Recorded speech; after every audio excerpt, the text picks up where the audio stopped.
is Ms. Shaheen Atiqe-ur-Rahman, Vice Chairperson, Bunyad Foundation. Thank you, Madam, for sparing your time. We will talk about education, particularly girls' education later. I want to give our readers and viewers slight information about your organization, Bunyad Foundation. Please tell us about your organization, why and how it was established. Well, it's a very short story actually. We started working for making young women literate since 1990s in a small way, and then we started getting more serious in 1992.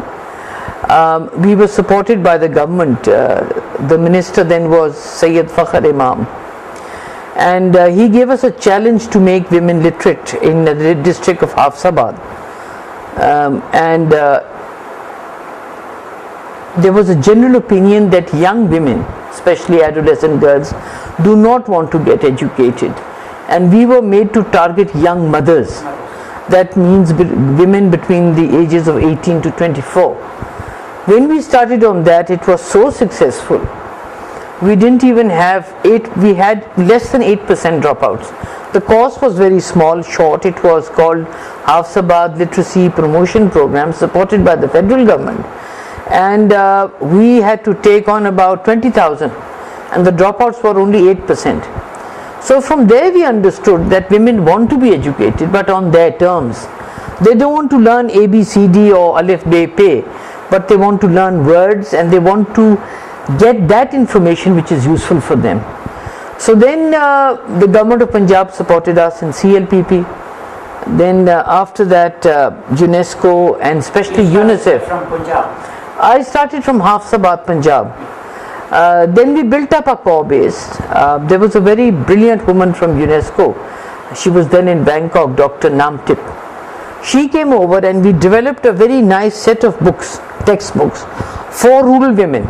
We took 100 stories and made these textbooks, about 12 of them, which were all illustrated and full of good tips for girls. It was rearing of sheep, how to get hatcheries made. It was very rural based, health, skill training, baby scare and all, and it really went off well. So we then went into non-formal education under the UNESCO UPE, how to get girls to go into schooling, because there's a difference. The gender parity is pathetic here. So we did two-pronged. We got the women literate so that the girls could go into schooling, and we saw wherever women were literate, the mothers were literate, they used to send their children, girls, to school.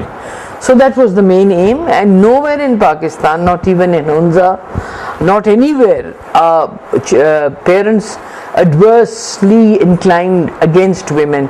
I think that's just a myth. It's how you handle it. What is the foundation's long-term vision, and what activities does it carry out to achieve its goals? Number one is that we want a total illiteracy-free Pakistan. We want first literacy, because after literacy, especially for age 10 plus, then can education be sustained. If a mother is illiterate, if the parent is illiterate, they do not encourage their children to stay in school. There are more dropouts, more children who don't go. So our aim is to get every child into school, but especially the adolescent girls, because boys can in adolescence go and learn outside, but not girls. So we are trying to focus on girls, because once there's a literate female population of 10 plus, you see education will go from where to where. We've been very successful. We have already touched about 9.5 lakh women and adolescent girls. It is nothing compared to what we want to do, but it's a beginning. Do you think that the government is doing best, doing well, pushing this literacy ratio? No, government is doing nothing. I'm grateful to Shahbaz Sharif that he has got, we had a literacy department in Punjab, The other 3 provinces don't have it. KP doesn't have it, Balochistan or Sindh. But there was a lot of pressure from the education department of Punjab to close the literacy department, which has its own minister and own secretary. And I am grateful that he did not let it go, even though there's budget constraints, because he was made to understand that illiterate women between 10 plus also have to be made literate for sustained learning. So they have just given a 80 crore budget for it, unlike the other 3 provinces. So I think we are one up on that.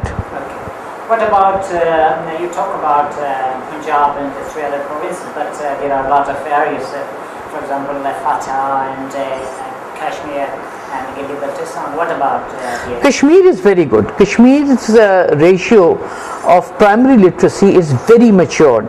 So I'm not worried about them. Even in Hunza, because of Aga Khan and the various NRSP schemes and all, I think they'll come out of it. But Fatah and especially Kohistan and all need more emphasis.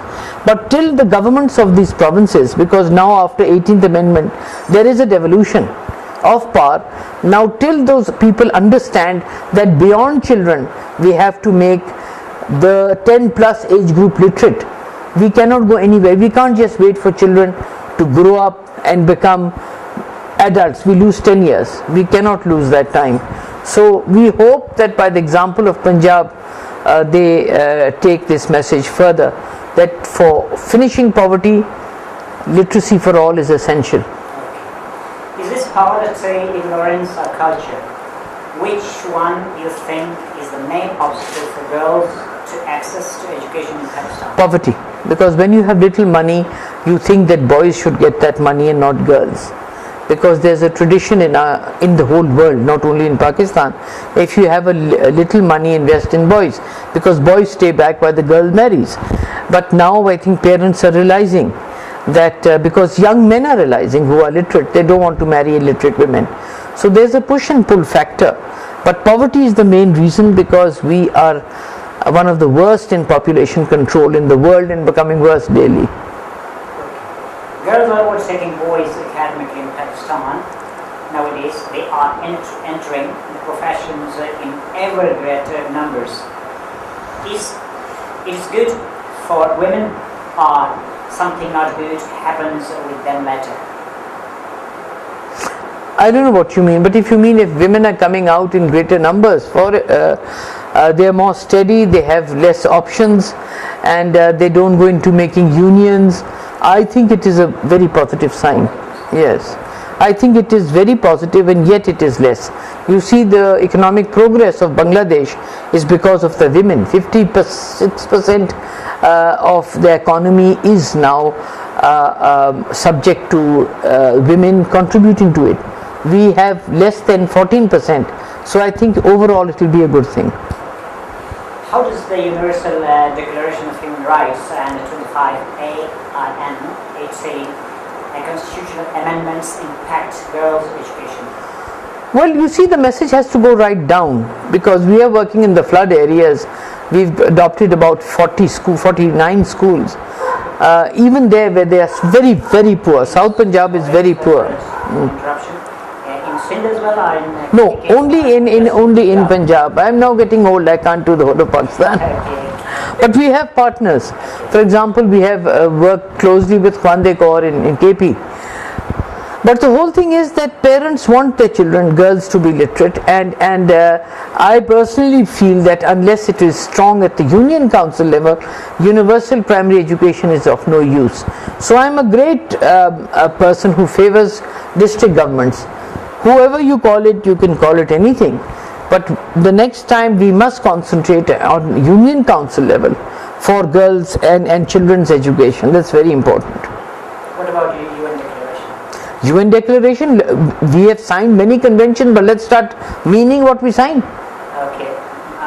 If we talk about implementation after that. Implementation is not at all good, because we sign, but like all nikah namas, who favors the nikah nama? All you men sign the nikah namas, but when the time comes, do you do justice to it? In the same way, we write conventions, but we actually don't mean what we sign.